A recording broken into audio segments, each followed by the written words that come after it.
Alright, hello everyone, welcome back to another Slime Isekai Memories video. So I know this is a little bit late, I was supposed to get this out like a couple days ago or something, but I'm still battling my sickness. My voice is a lot better now, but I still have like some throat and cough issues, but I have been able to do this showcase. Now, we're going to be showcasing the new Shizue, the new space Shizue that came out. I would say so far from using her that she's been okay. Let's just go over it really quickly. I have her fully level up, fully ability released. We can go over her release board really quickly. So she wants a Rimuru Tempest and a battle slot for Pierce power. And then you have this based on magic attack characters. You get the boost and then same attribute boost based on well, it's the same match.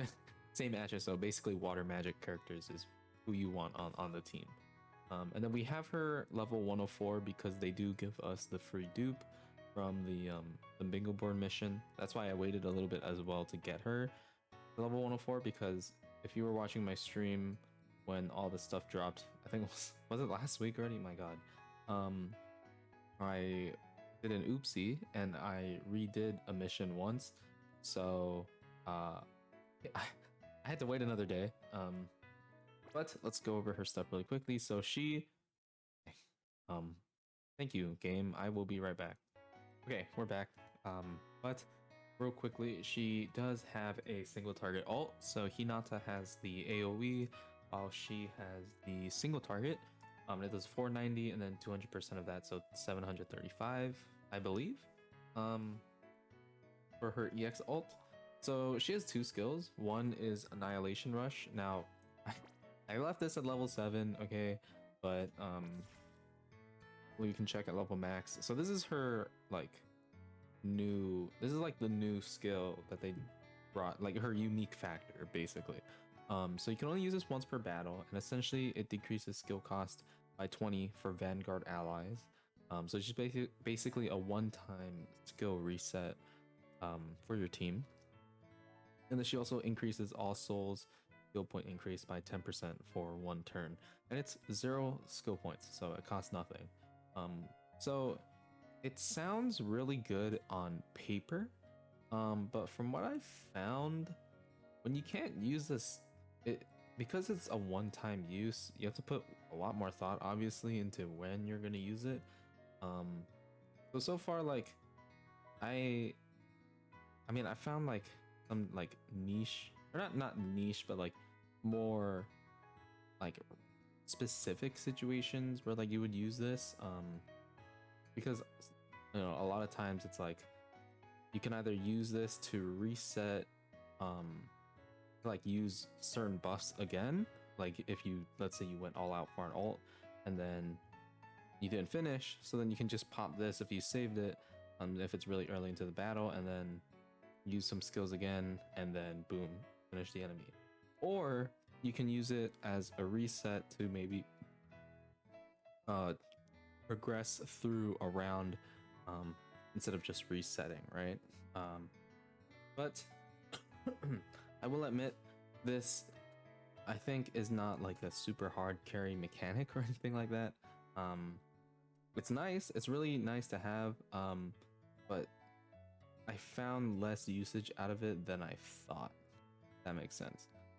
It works better on a protection character because they usually have more stuff on top of it that makes you, like, you can do other things and then put that on, so like you can generate a lot of skill points and stuff like that.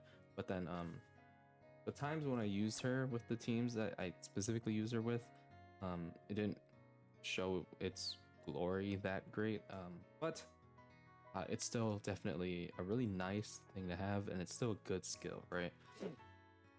So her second skill is Calamity Slash. So she increases all magic character allies ult gauge by 30%, and then she decreases all targets secret skill damage resistance by 25% for 2 turns. Definitely not bad. At least I wanted this level max because this is, if you don't have this at level max, it's like 24%, I think. And you want as much as you can. I wish this was for all characters in general, but she's, I guess, just meant to work more with a magic team. And then also, like, I mean, you can use this outside, but like if you really want like a little bit more extra damage, that's fine. Like, you can throw this on there, but not something I would prioritize, right? Okay, sorry about that. So her Valor trait, when you use a soul while one or more characters have an ult gauge, she'll decrease the ult gauge of all targets by 10% once per battle, and then I think this goes up to 20%. Yeah. So that's nice. If you ever have an ult, just use, when they have an ult, you just use souls with her, and then you'll get rid of it for one more turn. And then her trait is 3 skill points every 2 turns, which is nice. So yep, pretty good there. Yeah, overall, definitely not a bad skill set. I do wish they, just because, specifically because of this stage and I don't have Milim, I kind of wish that they swapped to the AoE and single target ult with her and Hinata. It would have made my life easier during the beatdown battle stage if I had Hinata with a single target ult, but it's whatever, right? So let's go take her into some battles, and then, well, we'll watch the recordings of that I did, because yeah, I recorded it earlier, but we'll be right back. Okay, so we're here with the recording. So we're going into Inferno 1 again. I'm taking this team. So Rain is just here for the buff. I'm not really looking to finish this stage. I know this team can't really finish it. It just doesn't have the damage or anything. I almost want to say that Inferno 1, I don't know. I haven't, maybe just because I haven't tried the stage enough yet, but Inferno 1 seems almost impossible for me to beat. Using like this kind of setup, because you don't have any Pierce or anything. Pierce goes a long way in this battle. Like trying to balance out all these different buffs gets a little bit difficult, but I haven't tried going for like the Aqua Pierce buff yet, but that's anyway. This is the team we're using. Spoiler alert, I don't finish the battle, but I think it's a good usage, good showing of Shizue's skill. So I'm hoping we can hear this. I should probably turn this up. Okay, so what we're going to do is we're going to swap Shuna out and then bring in Shinja, and then I'm going to pop Ranga's skill. Obviously get the orb change. And then we're going to swap Rain in because she has the Xion support, just for a little bit more protection gauge. So we have Toa, which is nice. You can see she's not doing much damage. If I had Milim in the front with the buff, then she would be doing like way more damage. But I have Toa instead. So here we get at least 3 Shinja orbs, which is great. Now I'm gonna just swap Rain out here. And here's where like I have to use this. So I just popped this first because I figured that if I'm going to use the reset, I might as well use the skill and then get more usage out of it in case I need to use this later. So then I go for this here. So I have to pop that to at least guarantee myself a full hand with Toa. And then once we send those, we will guarantee get Shinsha and Shizue's EX ults, which Shizue's doesn't really mean much, but I mean, whatever, right? Like, I'll take it. And then we have to pop the buffs from Ranga and Shinsha, of course.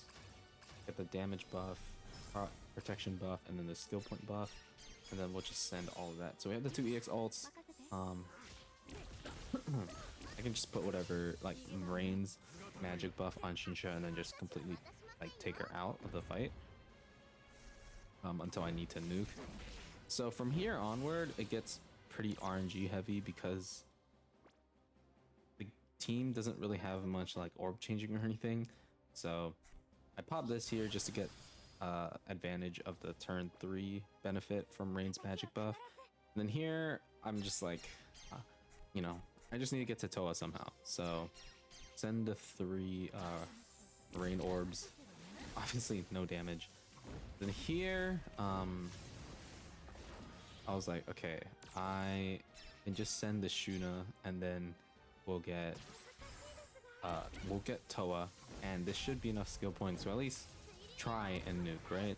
Because I could go the turn beyond turn 6, I guess, but you know, I've already completed this stage without like past it and having everyone die. So here I'm just gonna pop the buff, get the water resistance down, and then bring in Shinsho for Ranga because he has more orbs and she's gonna be doing most damage, and then bring Shizue in for Shuna. Just, I mean, I want to see her ult too. That's also just gonna be free damage, right? And pop Toa again. Do I watch this again? Oh, I guess I do. Oh, no, never mind. And then we just pop the 2. I just popped that for the debuff. And then the EX buff, obviously. And this is gonna do a lot of damage, because of everyone's buffs and stuff, but obviously not gonna kill. Then 12,000 damage, and then we'll watch this here. Still a really nice, really nice looking ultimate. Like I think we can all agree that they really cooked with these.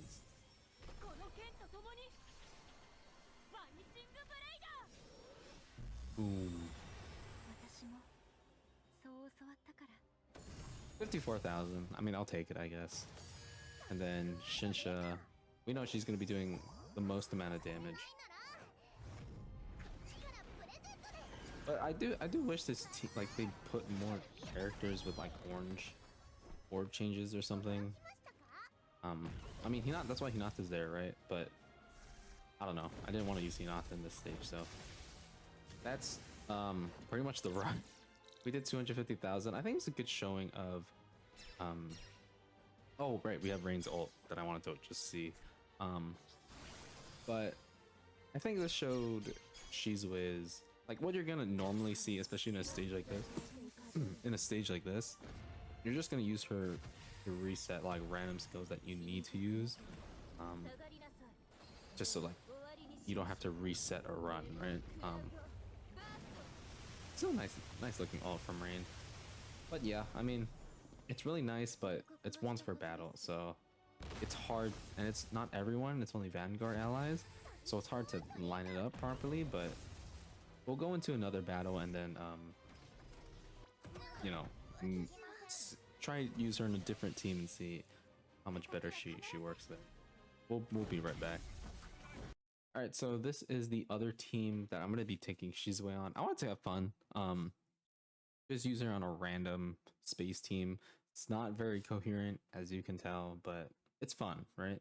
So we have Raphael and Yom here for Vengeance. I would have used Velzard, but Velzard literally does what Shizue does. So but better. So there's literally no point. I bought Misery here because I don't really use her, and also for green orb buffs. Tree is here for orb changing and stuff, but I don't really use her. And then Shizue is here because she's showcase unit. So we're just gonna play this. And I had honestly, like, even though this isn't probably like the best for a showcase, it's still fun. I still have fun.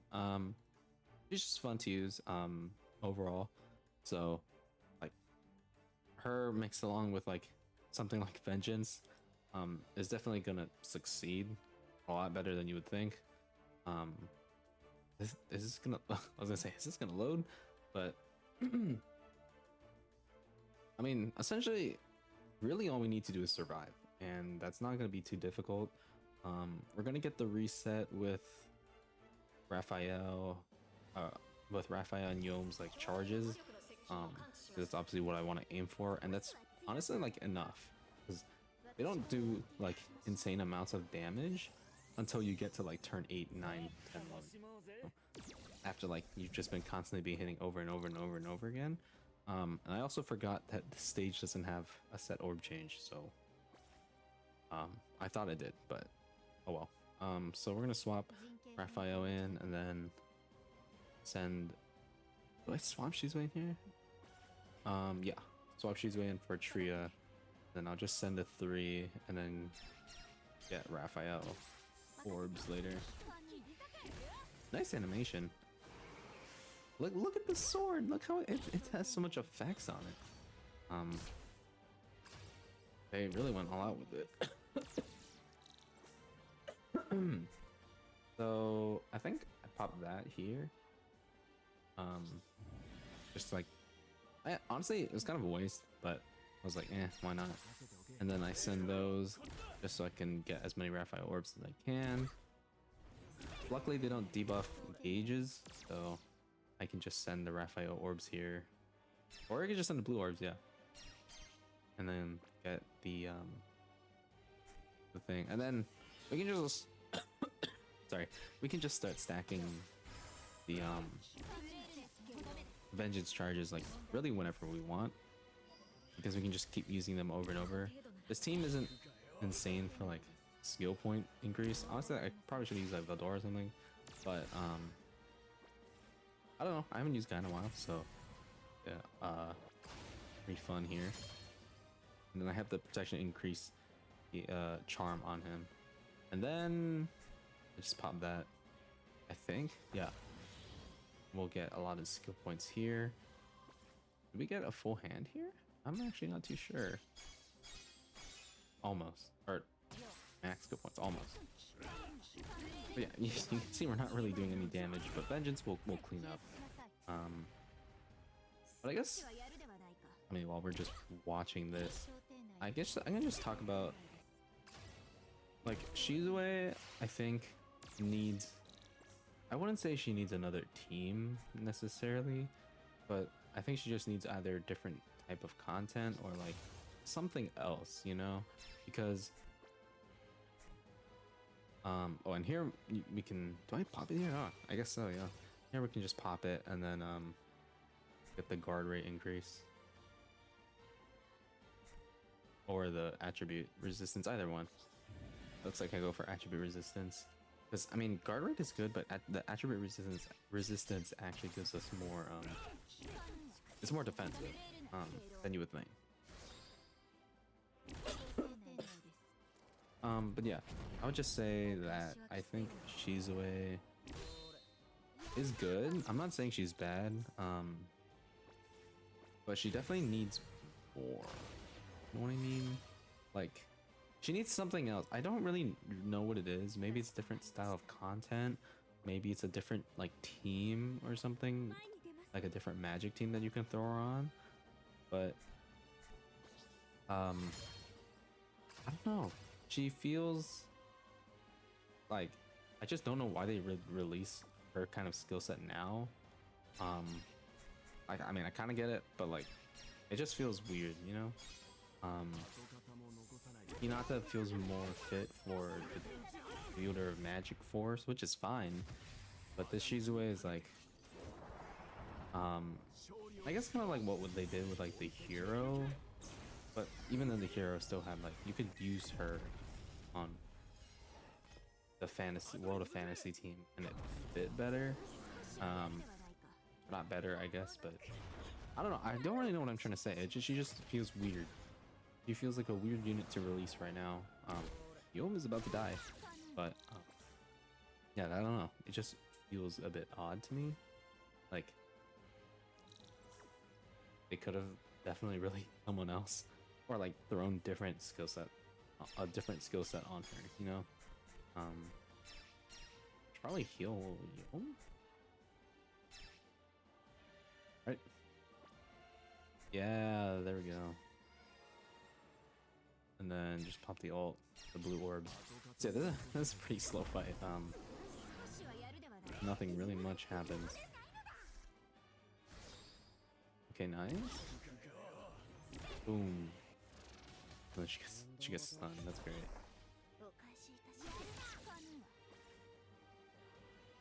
And then swap her in, and then swap in you. They actually got lucky there with the placement of the of the the stuff, the ults, but send those 4. Ooh, nice. And then EX ults.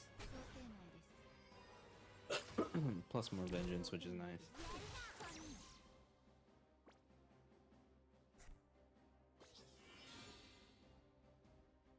But yeah, I don't know. I don't really know what else to talk about for Shizue. She's a good unit, but doesn't have a place, but just feels awkward right now, I guess. It doesn't really. She's just a good support, like, but they're better supports. Maybe we'll see. Maybe she's better in like Heroes Jubilee or something.